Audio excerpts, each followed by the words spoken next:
Hello বন্ধুরা, গ্রামের রান্না পিয়ালির সঙ্গে সকলকে স্বাগত জানাচ্ছি। আজকে পেঁপে ও মুগ ডাল দিয়ে দুর্দান্ত একটা নিরামিষ রেসিপি তোমাদের সাথে শেয়ার করব। ভিডিওটা স্কিপ করবো না, প্রথম থেকে শেষ পর্যন্ত দেখার অনুরোধ রইল। তাহলে কিভাবে করলাম চলো দেখে নেওয়া যাক। এখানে দেখো মাঝারি সাইজের একটা পেঁপে নিয়েছি। এই পেঁপেটার আজকে আমি হাফ রান্না করব, আর হাফ পেঁপে দিয়ে কি রান্না করবো অবশ্যই তোমাদের সাথে কিন্তু শেয়ার করব।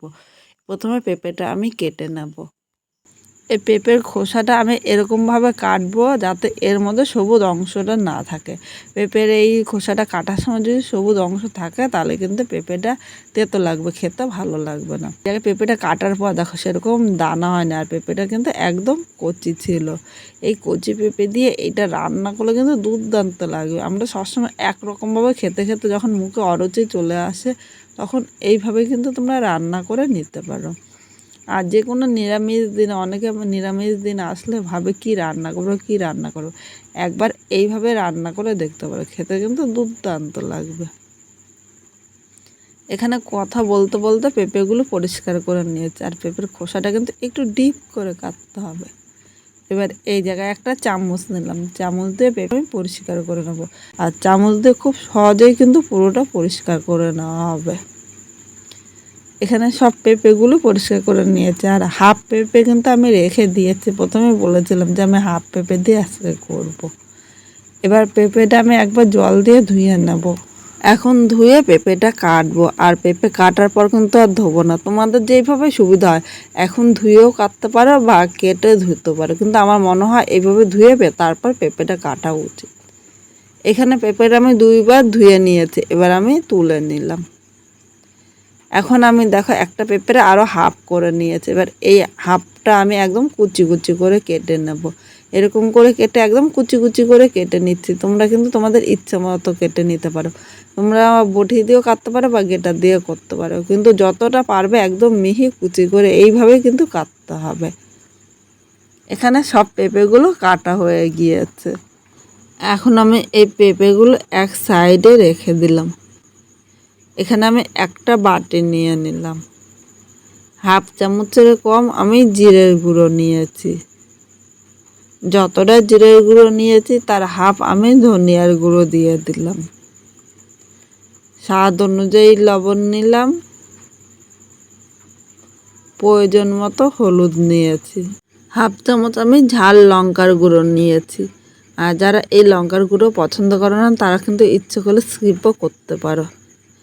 এবার এর মধ্যে আমি সামান্য জল নিলাম, খুব বেশি নেব না, অল্প পরিমাণে নিয়েছি। এবার এখন সব মশলাগুলো ভালো করে মিশিয়ে নেব। এইভাবে 5 মিনিট আগে মশলাটা মিশিয়ে রাখলে অনেকটা কিন্তু বাটা মশলার মতো স্বাদ আসে। এখানে দেখো মশলাটা একবার মিশিয়ে নিয়েছি। এবার এই জায়গায় আমি 1 চামচ আদা বাটা নিয়ে নিলাম। এই আদা বাটাটা তোমরা কিন্তু আলাদাও কিন্তু ভালো করে কষাতে পারো, কিন্তু একসাথেও কষালেও কিন্তু খুব সুন্দর হবে।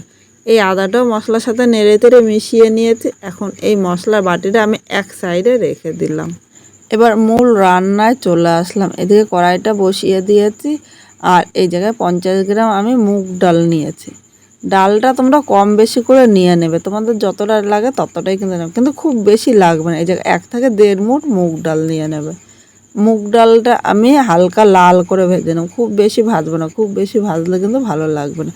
হালকা লাল করে ভাজলে এর থেকে সুন্দর একটা গন্ধ বেরোবে। মুগ ডালগুলো লাল করে ভেজে নিয়েছি, আর এর থেকে বেশি কিন্তু ভাজবো না, তাহলে পুরো লেগে যাবে। এবার মুগ ডালটা আমি তুলে নিলাম।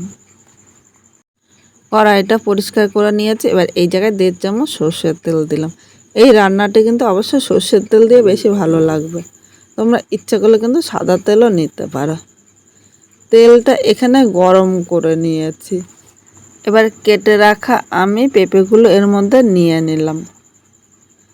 হাফ চামচ মানে স্বাদ অনুযায়ী লবণ নিলাম।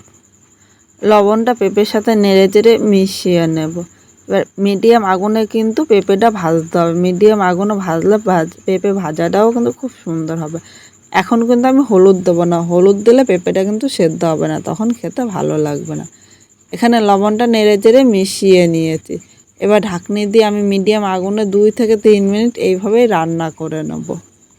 এদিকে যে ডালটা আমি আগে থেকে ভেজে রেখেছিলাম, এবার ডালটা আমি 2-3 বার ধুয়ে নেব। ডালের মধ্যে কিন্তু সাদা সাদা পাউডার থাকে, তাই যখনই ডাল রান্না করবো এইভাবে কিন্তু 2-3 বার আগে ধুয়ে নেবে। এখানে ডালটা আমি 3 বার ধুয়ে এনেছি, দেখো। এবার জলটা আমি ফেলে দিয়েছি, কারণ এর মধ্যে জল থাকলে কিন্তু হবে না। এবার এইভাবে ডালটা আমি এক সাইডে রেখে দেবো। এদিকে আমি ঢাকনিটা তুলে নিলাম। এবার পেঁপেটা একবার এইভাবে নেড়ে চেড়ে নেব। দেখো এভাবে ঢেকে পেঁপেটা ভাজলে খুব তাড়াতাড়ি কিন্তু পেঁপেটা নরম হয়ে যাবে। এবার এর মধ্যে আমি 1/2 চামচ হলুদ নিয়ে নিলাম। হলুদটা না দিলে পেঁপের ভাজার কালারটা কিন্তু ভালো হবে না, অবশ্য তোমরা সামান্য একটু হলুদ দিও। এখন হলুদটা পেঁপের সাথে নেড়ে চেড়ে মিশিয়ে আরও 2-3 মিনিট ভাজা করে নিতে হবে।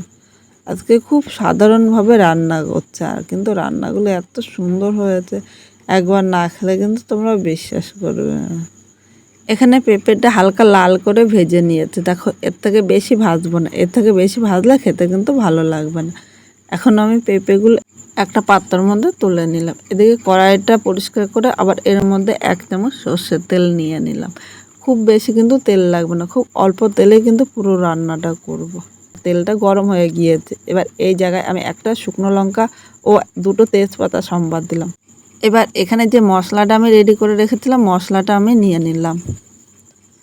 বাটির গায়ে অনেকটাই মশলা লেগে আছে, তাই বাটিটা দিয়ে সামান্য জল নিয়েছে, খুব বেশি কিন্তু জল নেব না। এখন মিডিয়াম আগুনে মশলাটা কষাতে হবে যতক্ষণ না মশলার কাঁচা গন্ধ চলে যায়। আর এইভাবে মিডিয়াম আগুনে মশলা কষালে মশলা কষানো সুন্দর হবে, যে কোনো রান্না খেতেও কিন্তু দুর্দান্ত লাগবে। এখানে মশলাটা কষানো হয়ে গিয়েছে, আর মশলার থেকে দেখো তেলও ছেড়ে দিয়েছে। আর একবার একটু নেড়ে চেড়ে নিলাম। এবার এই জায়গায় যে মুগ ডালটা আমি রেখেছিলাম, মুগ ডালগুলো আমি সব নিয়ে নিলাম। এখন এই মশলার সাথে নেড়ে চেড়ে মিশিয়ে আরও 2-3 মিনিট আমি মিডিয়াম আগুনে রান্না করে নেব। তাহলে এর মধ্যে মুগ ডালটা কিন্তু হাফের বেশি সেদ্ধ হয়ে যাবে। এখানে দেখো সব কিছু আমি ভালো করে কষিয়ে নিয়েছি। এবার এই জায়গায় উষ্ণ গরম জল দিয়ে দিলাম। অবশ্য তোমরা চেষ্টা করবে যে কোনো রান্না একটু উষ্ণ গরম জল দিতে। গরম জল দিলে ঝোলটা তাড়াতাড়ি ফুটবে, ও ডাল ও পেঁপেটা কিন্তু সেদ্ধ হয়ে যাবে। ঠান্ডা জল দিলে ডাল ও পেঁপেটা কিন্তু শক্ত থাকবে, তখন খেতে একদম ভালো লাগবে না। এবার ঝোলটা আমি ভালো করে ফুটিয়ে নেব। ঝোলটা ভালো করে ফুটিয়ে নিয়েছি। এবার এই জায়গায় যে পেঁপেগুলো আমি ভেজে রেখেছিলাম, পেঁপেটা আমি নিয়ে নিলাম। এবার পেঁপেগুলো এর সাথে নেড়ে চেড়ে মিশিয়ে নেবে। এই সময় তোমরা একবার চেক করে নেবে, যদি লবণ লাগে তাহলে সামান্য একটু লবণ দেবে। এখানে আমার আর লবণ লাগবে না, তাই আর লবণ দিলাম না। এবার ঢাকা দিয়ে মিডিয়াম আগুনে আরও 2-3 মিনিট এইভাবেই রান্না করে নেব। 3 মিনিট পর ঢাকনিটা তুলে নিলাম। এখানে দেখো জলটা কিন্তু একদম টেনে গিয়েছে, আর এটা একটু গা মাখা হলে খেতে বেশি ভালো লাগবে। এবার একবার এইভাবে নেড়ে চেড়ে নিলাম, নাহলে কিন্তু নিচে দিয়ে লেগে যাবে, আর নিচে দিয়ে লেগে গেলে খেতে কিন্তু একদম ভালো লাগবে না। এবার তোমাদের একবার আমি দেখিয়ে দিচ্ছি। ডালটা দেখো, ডালটা কিন্তু একদম পারফেক্ট সেদ্ধ হয়েছে, আর একটা ডালও ভাঙেনি। এইভাবেই কিন্তু করে নিতে হবে। এবার ঢাকনি ছাড়া আরও 1-2 মিনিট মিডিয়াম আগুনে এইভাবে আমি রান্না করে নেব। এখানে দেখো পেঁপে ও মুগ ডালটা কিন্তু হয়ে গিয়েছে। এবার এর উপর দিয়ে আমি একটু গরম মশলা দিলাম, যেহেতু নিরামিষ।